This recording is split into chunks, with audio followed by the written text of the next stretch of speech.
Good day, philosophers. Now we are here for our combined theme on the fallacies of relevance, ambiguity, and presumptions. And here we will discuss of each of our examples here on this video. So, the fallacies of relevance is argumentum ad hominem. So, within argumentum ad hominem, there are three types. Yes, it's three types of it. So, first, the abusive ad hominem.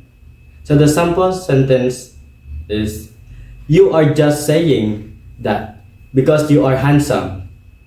Second, the circumstantial ad hominem.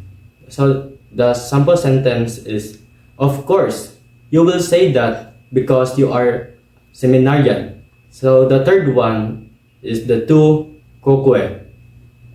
So the sample sentence is, you can tell me to if you are not praying to.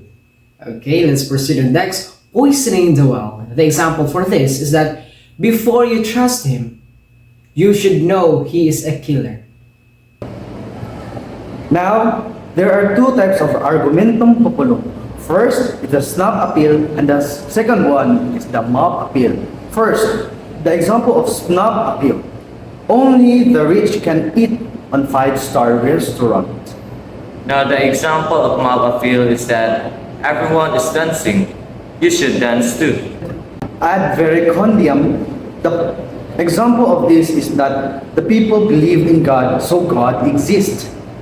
So, an example of an appeal to tradition is that, according to Muhammad, killing those people who did not believe in Allah is right. So it might be killing is acceptable. Now, on the argumentum misericordiam, example of this is that, please increase my salary because I need to pay my daughter's tuition. Now we have the argumentum ad baculum. An example of this is that, if you will not follow the rules, I will kick you out in the seminary. Now, the argumentum ad ignorantiam. Since no one has proven that he killed the victim, he must not suspect. Okay, now let's proceed on the fallacies of presumption. So, the fallacies of presumption is overlooking the facts. There are three kinds of overlooking the facts. First, the accident. The cats are cute, so they are friendly. Second, converse accident. Dudong is bad, also his family. And the third one is false dilemma. Either you will eat or you will not. Evading the facts. The petitio principii. 1.1 is begging the question. Example is, son is good because the guidance counselor says so. For 1.2, circular reasoning. I am handsome because my mother told me that I am handsome. So in complex question, have you started drinking liquor? Special pleading. I am excused to the law because I need the law. So in distorting the facts is weak analogy. My life is like a turtle because it's slow but consistent. Okay, for our false cause, the first is that the non-clause pro casua. I will pray today so that I can get big scores for tomorrow's exam. Next one is post hoc ergo propter hoc. After I pray, I've got a big score in my exam. Next is cum hoc ergo propter hoc again. Jumping 5 times cause the 5 people die. Therefore, jumping 5 times can cause death. The last for the false cause is the slippery slope. If you will not eat, then you will starve. Then you will be sick. Then you will die. So in irrelevance thesis, you are being concerned about extrajudicial killing, but the real issue is drugs. In strawman, you don't want LGBTQ law be submitted to the Senate. That means you hate the LGBTQ community and suppress evidence, ignoring that contradicts the argument. Now we have the fallacies of ambiguity. So under this fallacy, first we have the equivocation.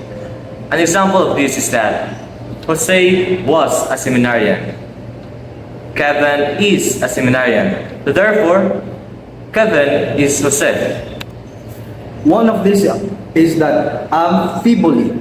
One of these misplaced modifiers and ambiguous antecedent is that first misplaced modifiers is that running to the bus stop, the rain soaked my clothes. So an example of an ambiguous antecedent is that the teacher told the students that he was wrong. Now let's go to the part of accent. Now the parts of this accent is that first, absence of punctuation. If for example, let's eat grandma. Another is the literal interpretation of words. An example of this is that he told me to break a leg, so I went to the hospital. Lastly, the example of word gifting. Ability may bring you to the top, but it takes character to keep you there. Now we have the composition. An example of this is that seminarian Ramir is handsome. Ramir is the seminarian. Therefore, all seminarians are handsome. Now, the division. Xavier, one of these example is that Xavier Athenian students are studious. Mike Harnais is a student from the Xavier University. Therefore, Mike Harnais is studious. So that would be all for the policies of ambiguity.